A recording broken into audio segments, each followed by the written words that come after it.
So guys, ask her father. Here's the big questions that happen now when a guy asks the father. What if the dad says no?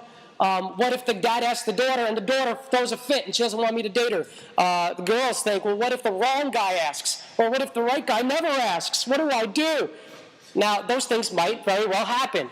It's probably going to happen. Let's talk about the first thing I said, though. The father can say no. Guys, you might go up to a girl's dad. The dad might say no. Guess what? You need to honor him. Respect him. He has a right to say no. I gave you a verse there. I didn't write it in, but it's a long verse, Numbers 33-5.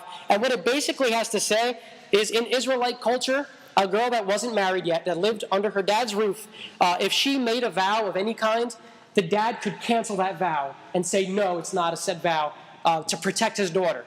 Because that was his role, to protect the daughter. Yes? What if the dad is like bad? If he's what? If he's bad? All right, see now the situation, what we kind of talked about, if he's not Christian and he's not following God, then the boy should go to like your pastor or to an elder in the church or a spiritual leader in your life. Okay, so if there's a situation there that this doesn't apply to, but a father in his right mind, you should seek his opinion and try to honor it as best as you can. If you what? If you don't know one? Yeah, I mean, there are times where the pastor just doesn't even know all the people in his church, and he just doesn't even have a say. But there should be someone in your life, and that's where you guys should even have someone you could direct the guy to. This is the person that knows me well. This is a person that's a spiritual leader in my life, and you can talk to him about pursuing this relationship with me. So try to even think now, who would you tell the guy to ask if it couldn't be your father? Yeah. Well, doesn't the mother kind of take the role of the father? If there's no father involved, then you definitely want to honor the mother. Yeah. Well, what if the mom gets a boyfriend? And then what happens there?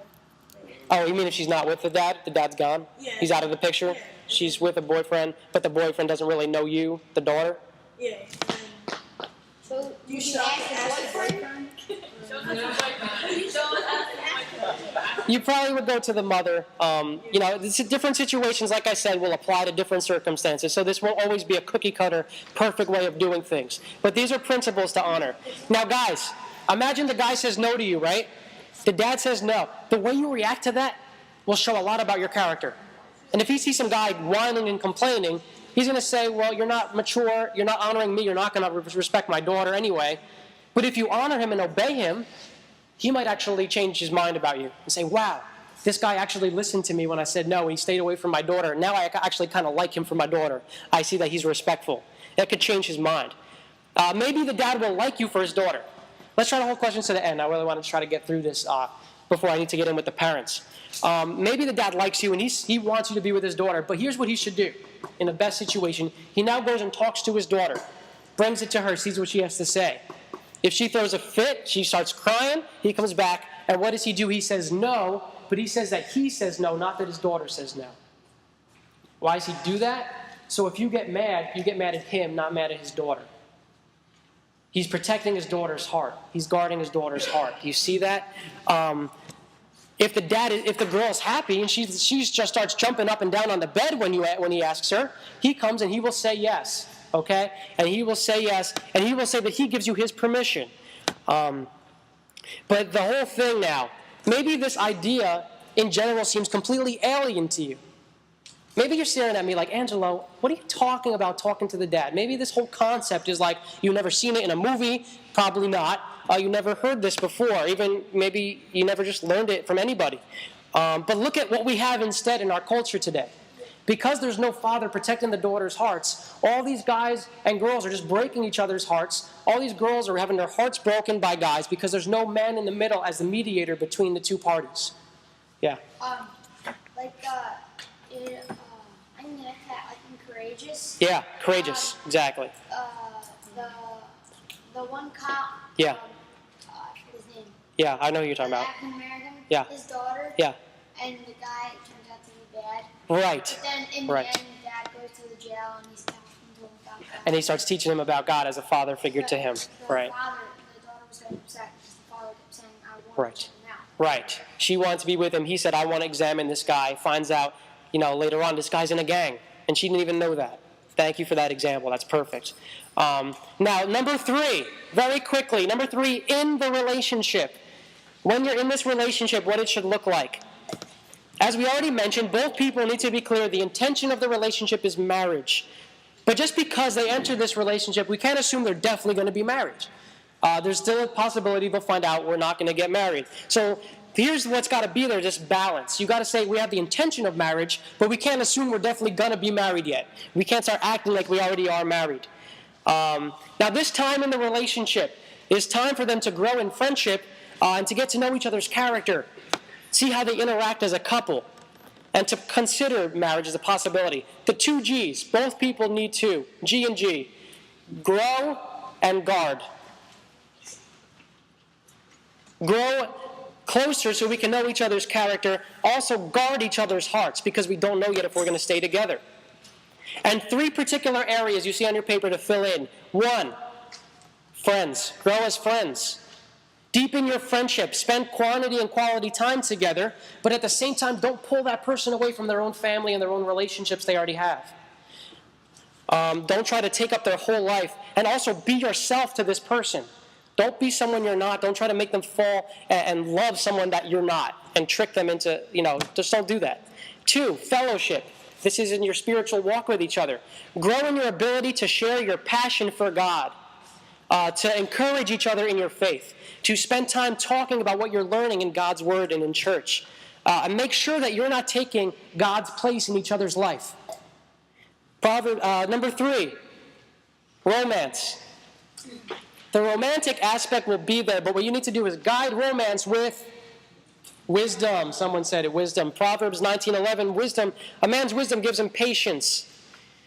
The romantic's going to be there, but be patient. Don't rush things. One case in point I want to give you. Here's a suggestion from a book I read by Joshua Harris. All right, this is not you have to do this biblically. I think it's a wise suggestion in regards to expressing your love for the other person and saying, I love you. I think today we just love to throw out those words and say, I love you to the first person we start dating. I love you. He suggests that you wait till you're engaged to say, I love you to the person. Think about it for a second and why. Because you know what? And I kind of agree with him. I've shared I love you with a number of people now, and I'm not with them. And you end up finding out you say I love you to a bunch of people. You find out you just lied to them. You break their hearts because you give them these false expectations. When you could have said I love you for that person you marry and that you truly are committed to. That you've truly laid down your life for. Yes? Well, people say I love you in like an amount of respect sometimes. Yeah. Yeah, I mean, there's I love you as a platonic friendship. Yeah. But in terms of that relational, romantic love, that's got to wait. Communication now is the last thing. Huge part of the relationship is your own communication with each other. So develop your listening skills. Guys, especially, I think we have a tendency to like to talk a lot and not listen so much to the girl. But remember, God gave us 2 ears, 1 mouth, so we listen twice as much as we talk. And be honest when you're sharing with each other. And when you do talk, talk about what you feel, talk about what you believe, but also continue to guard each other's hearts. You're not married yet, so you don't need to be talking, what are our baby's names going to be? What is our house going to look like? Because that puts these expectations there that don't need to be there yet. Well, only if you're about to get married. Right. When you're engaged is different. Yeah. Right. But understand that a courtship is a time, the relationship time is a time to see, is this somebody I can marry? When you're married, here's a big tip. When you're married, now you start dating that person. And you spend the rest of your life pursuing that person. And giving all your love to that person. You don't have to hold back anymore, but don't do it ahead of time. But once you're married, you spend the rest of your life winning that person's heart. Sometimes today we get so much into the romantic before we're even married. Some of you guys might be in dating relationships, and I mean, come on, we spend these expensive gifts for each other, expensive dates. Then you get married and you feel like it's binding because there's no room for like showing this romantic to each other. Save that stuff. Let marriage be the most romantic time in your life. When you're free to express the love that you have for the other person with the commitment being there and responsibility. Last note, God is interested in the whole journey. He's not just saying, I need to just get you married. He's interested in everything leading up to your wedding and everything that follows that.